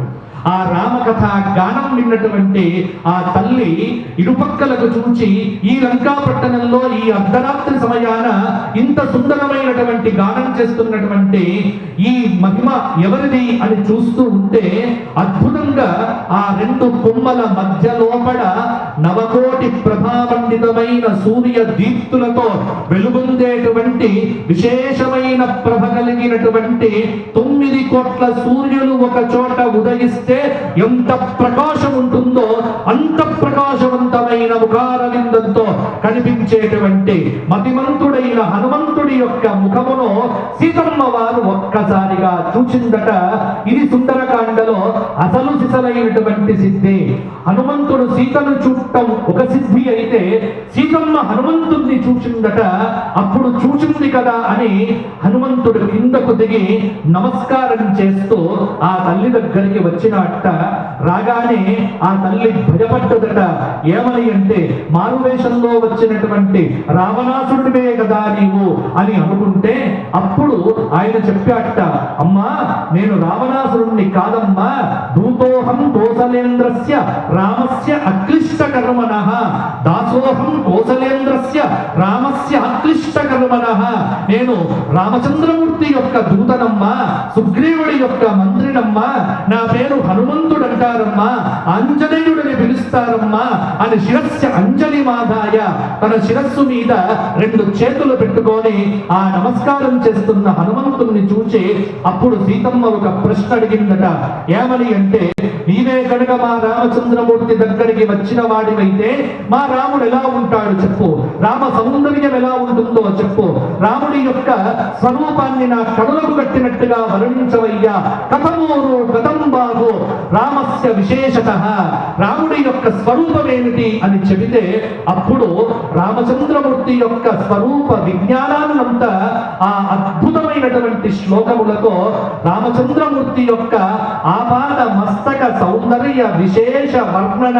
అందుకే దీన్నంతటినీ కూడా భద్రాచల రామదాసు గారు ఒకే ఒక్క పద్యములో చెప్పినాడు. ఏమని అంటే, రాముని వంటి దేవుడు ఈ జగత్తులో ఇంకొకడు లేడు లేడు లేడు. ఎందుకంటే మానవులకు మార్గదర్శనం చేసినటువంటి ధీమంతుడు, మానవ సమాజానికి అద్భుతమైన అనుగ్రహాన్ని పంచినటువంటి శక్తిమంతుడు ఆ స్వామి రామచంద్రమూర్తి. బండన భీముడు ఆర్తజన బాంధవుడు, ఉజ్వల బాణతూన కోదండ కల ప్రచండ భుజతాండవ కీర్తికి రామమూర్తి కిన్న రెండవ సాటి దైవమికలేడనుచున్ గడగట్టి భేరిక డాండ డాండ డాండ నినదమ్ములు అజాండము నిండ మత్త వేదండము నెక్కి చాటెదను భద్రగిరి దాశరథి కరుణాపయోనిధి. బోలో రాజా రామచంద్ర భగవానికి. అద్భుతమైనటువంటి ఆ రాముడి యొక్క వర్ణన సీతమ్మ విన్నది. సీతమ్మ కనుల నిండా ఆనంద బాష్పాలు. తాను ఎన్నో రోజుల నుంచి ఎదురు చూస్తున్నటువంటి రామచరిత్ర వినగానే ఆ తల్లి హృదయమంతా పులకించిపోయింది. వెంటనే ఆ హనుమంతుణ్ణి చూచి ఆనంద పడిపోయింది. వెంటనే తన యొక్క చేతిలో ఉన్నటువంటి ఒక అద్భుతమైనటువంటి గుర్తును చూడామని తీసిచ్చింది. రామచంద్రమూర్తి యొక్క ఉంగరాన్ని ఆ హనుమంతుల వారు ఆ తల్లికి ఇవ్వడం జరిగింది. ఆ ఉంగరాన్ని చూచినటువంటి ఆ సీతమ్మ సాక్షాత్తు రాముడే తన దగ్గరికి వచ్చాడని ఆనందపడ్డది. ఆ తర్వాత చెప్పవలసిన మాటలన్నీ కూడా చెప్పినాడు. అన్నీ చెప్పిన తర్వాత, అమ్మా అతి త్వరలో రామచంద్రమూర్తి వస్తాడమ్మా అని చెప్పేసి ఇక బయటకు వచ్చినాడు. బయటకు వచ్చి ఇంకా కొంత మిగిలి ఉందనుకున్నాడు. ఎలాగో ఇంత దూరం వచ్చాడు కాబట్టి ఇప్పుడు ఎలాగైనా నా విషయమంతా రావణాసురుడికి చెప్పి వెళ్ళాలి అనుకోని ఆ సుందరమైనటువంటి అశోకవనాన్ని ధ్వంసం చేసినాడు. ధ్వంసం చేయడం అంటే ఏదో ముసుగు వేసుకొని ముసుగు కప్పుకొని ముసుగు దొంగలాగా కొట్టడం అనేటువంటిది భారతీయ వీరులకు తెలియదు. భారతీయుడు ఎప్పుడు కూడా ముసుగు లేకుండానే పోరాడుతాడు, ముసుగు లేకుండానే గెలుస్తాడు.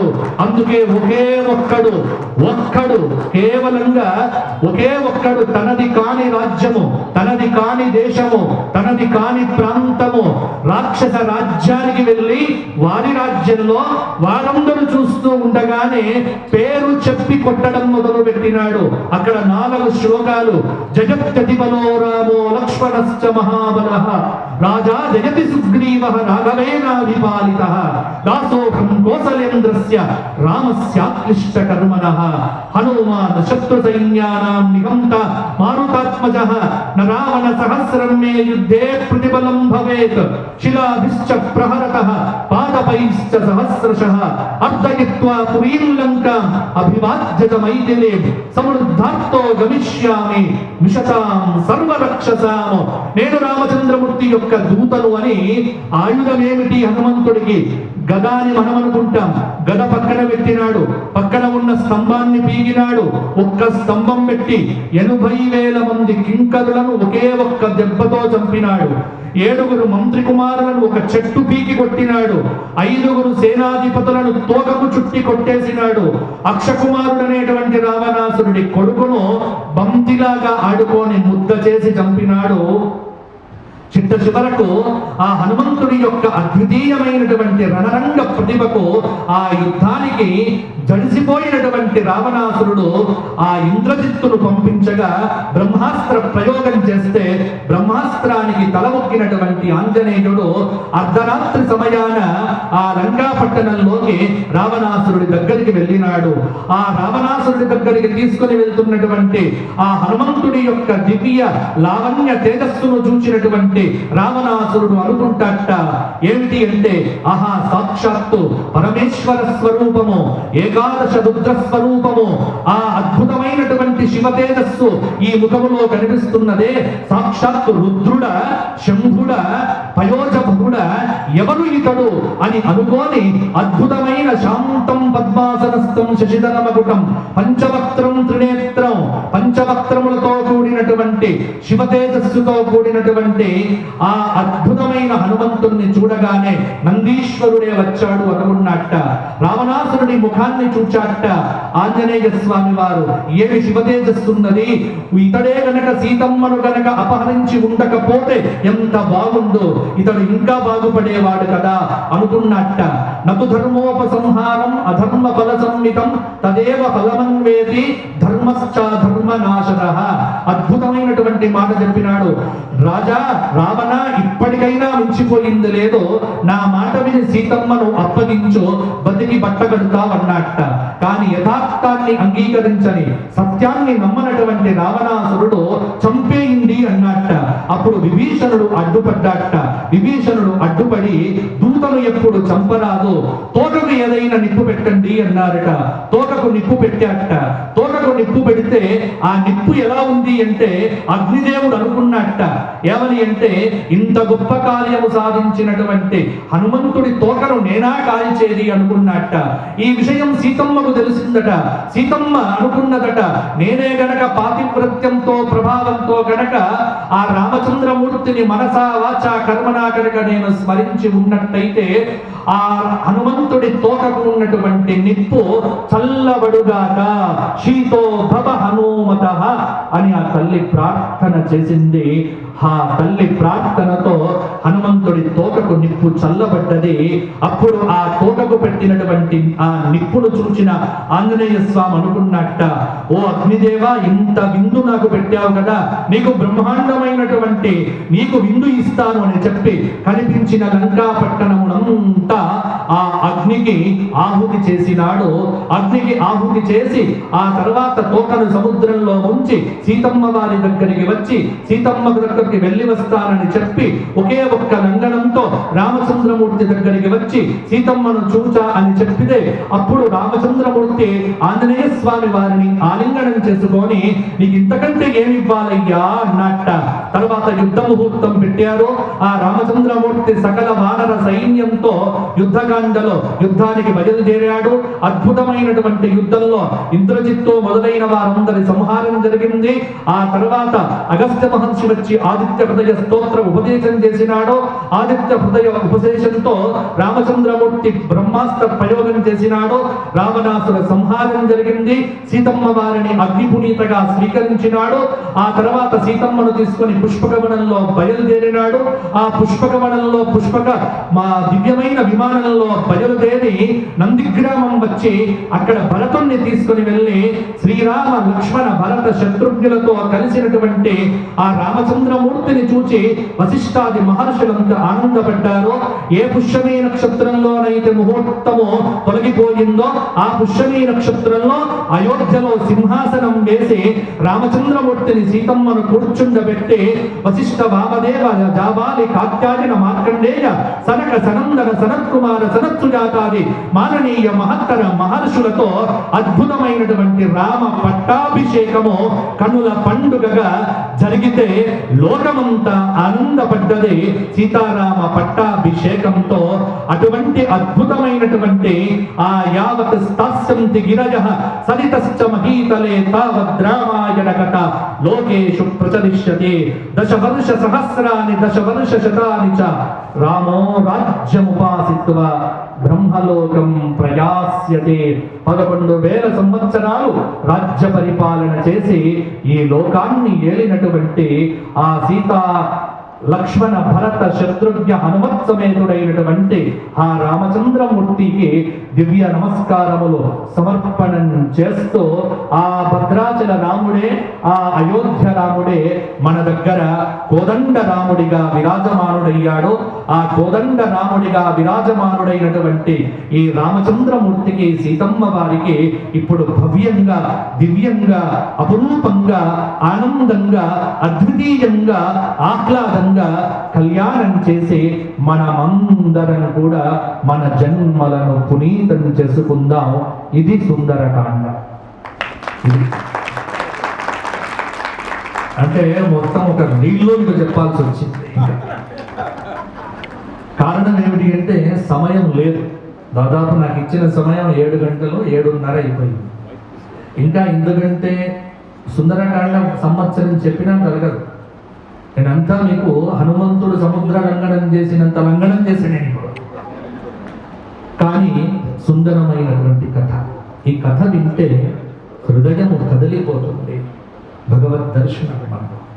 ఆ రాముడు చూడండి ఎంత సుందరంగా ఉన్నాడు. కాబట్టి ఈ కథ మనం ఎప్పుడైనా చెప్పుకుందాం. మరలా మనమందరం, ఎందుకంటే భగవత్ కథకు ముగింపు లేదు. భగవత్ కథ సమాప్తి కాదు. మన జీవితాలు ఎప్పుడొకప్పుడు సమాప్తం అవుతాయి. కానీ భగవత్ కథ నాటి నుండి నేటి దాకా వినరో భాగ్యము విష్ణు కథ. కాబట్టి మన భాగ్యం ఆ కథను చెప్పుకోవటం. రామకథ, మరణించిన వాడిని బతికింప చేసే కథ. ఈ రోజున ఎంత అద్భుతం అంటే కూడా ఇంకా మంచి వాళ్ళు ఉన్నారు. 40 లక్షల రూపాయల ఆభరణాలు కోదండరాముడికి ఇచ్చి మా పేర్లు చెప్పొద్దన్నటువంటి భక్తులకు మనం ఏమని చెప్పాలి చెప్పండి? 40 లక్షల రూపాయల ఆభరణాలు ఇచ్చారు. ఇప్పుడు అద్భుతం. ఆ ఆభరణాలు ఇప్పుడు మనమందరం చూద్దాం. మనం ఎప్పుడు గుర్తుపెట్టుకోండి, 40 లక్షల ఆభరణాలు మనం వ్యక్తిగతంగా ఇవ్వకపోవచ్చు. కానీ ఇచ్చేవారిని చూసి సంతోషపడితే ఆ ఇచ్చిన పుణ్యము కూడా మనకు దక్కుతుంది. గుర్తుపెట్టుకోండి. ఎవరైనా ఇస్తూ ఉంటే ఆనందపడండి. ఆ ప్రేరణ మనకు కూడా. 40 లక్షల ఆభరణాలు మనం ఇవ్వకపోయినా 4 చిరునవ్వులు చిందిస్తే చాలు. అంతేగాని వీళ్ళకి ఎందుకు ఇచ్చారు, వీళ్ళకు బాగా ఉన్నది కాబట్టి ఇచ్చారు, వీళ్ళకు బాగా ఏదో ఉందని ఇచ్చారు అని మాత్రం మాటలు మాట్లాడకండి. ఇటువంటి మాటలు మాట్లాడి పుణ్యాన్ని చేజార్చుకోవద్దు. దయచేసి చెబుతున్నా, మంచి పనులను ప్రోత్సహించండి, మంచి దాటికి ఇవ్వండి. ఎందుకంటే మీ అందరి సహకారంతోనే ధర్మం వృద్ధి పొందుతుంది. దేవాలయానికి మీరందరే ప్రధానం. ఏమీ కట్టుకపోం. మన ఇంట్లో మీరు ఒక్కసారి ఇంటికి వెళ్ళి ఇవాళ రాత్రి పూట మీ ఇంట్లో మీ లింక్ డాక్యుమెంట్ ఇవ్వండి ఒకసారి. మీకంటే ఎన్ని పేర్లు ముందున్నాయో మీకు తెలుస్తుంది.